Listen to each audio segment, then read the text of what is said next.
இந்த புகைப்படம் ரொம்ப சர்ச்சையை கிளப்பிய புகைப்படம். ஒரு மான 2 சிறுத்தைகள் கடிச்சு கொதறிக்கிட்டு இருக்குது. இது சிறந்த புகைப்படத்திற்கான விருதை பெற்றது. விருது கொடுத்தவங்க புகைப்பட கலைஞர்கிட்ட இந்த படத்தை எப்படி எடுத்தீங்கன்னு கேட்டாங்க. அதுக்கு அவர் சொல்லிய பதில்: 2 சிறுத்தைகள் ஒரு தாய் மானையும் அதோட 2 குட்டிகளையும் துரத்துச்சு. தாய் மான் அந்த சிறுத்தைகளை விட ரொம்ப வேகமா ஓடுச்சு. ஆனா அதோட குட்டிகளால அதுக்கு ஈடா ஓடி வர முடியல. அந்த குட்டிகள் இன்னும் கொஞ்ச நேரத்துல சிறுத்தைகளுக்கு இரையாக போறது மாதிரி இருந்துச்சு. தாய்மான் திரும்பி பார்த்துச்சுது. நடக்க போகும் விபரீதத்தை நல்லா புரிஞ்சுக்கிட்டது. உடனே அது என்ன செஞ்சது தெரியுமா? அந்த தாய்மான் அப்படியே நின்னுட்டுது. தன்னுடைய 2 குட்டிகளும் தப்பிக்க தன்னையே அந்த சிறுத்தைகளுக்கு இரையா கொடுக்க முன் வந்துச்சு. இது நிக்கிறத பார்த்ததும் ஓடிக்கிட்டு இருந்த குட்டிகளை விட்டுட்டு சிறுத்தைகள் தாய்மான நோக்கி ஓடி வந்து அதை கடிச்சு தின்ன ஆரம்பிச்சது. தாய்மை ஒரு உன்னதமான உணர்வுங்க.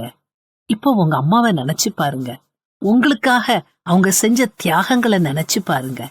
எத்தனை தூக்கமில்லா இரவுகள், நல்லத உங்களுக்கு கொடுத்துட்டு மீதி இருப்பதை சாப்பிடும் எத்தனை பொழுதுகள், உங்களுக்கு புதிய உடை வாங்கி கொடுத்துட்டு பழைய உடையை தான் சந்தோஷமா உடுத்திக் கொள்வதாக காட்டுவதற்காக செய்யும் அந்த ஏமாற்றும் புன்னகை. கண்டிக்கும் போதும் கோபப்படும் போதும் கூட பாசமும் நேசமும் மறைக்க முடியாமல் வெளிப்படுமே. நம் சேட்டைகளை அப்பாவிடம் காட்டிக் கொடுக்காத பண்பு. எத்தனை முறை உங்களுக்காக பல பேரிடம் பரிந்துரை, உங்களுக்காகவே வாழ்ந்து தான் விடும் ஒவ்வொரு மூச்சு காற்றிலும் உங்களையே நினைச்சு உங்களுக்காகவே உருகி வாழும் தாய்மை உன்னதமானது. இப்படிப்பட்ட தாயை நீங்க நேசிக்கிறீங்களா? மதிப்பும் மரியாதையும் கொடுக்கறீங்களா? உங்க நன்றிய சொல்லாலும் செயலாலும் காமிக்கிறீங்களா? தாய் பாசத்துக்கு ஈடு இணை இந்த உலகத்துல வேற எதுவுமே இல்லைங்க. அதனால உங்க தாயை கடைசி வரைக்கும் அன்போட கரிசனையோட வச்சு காப்பாத்துங்க.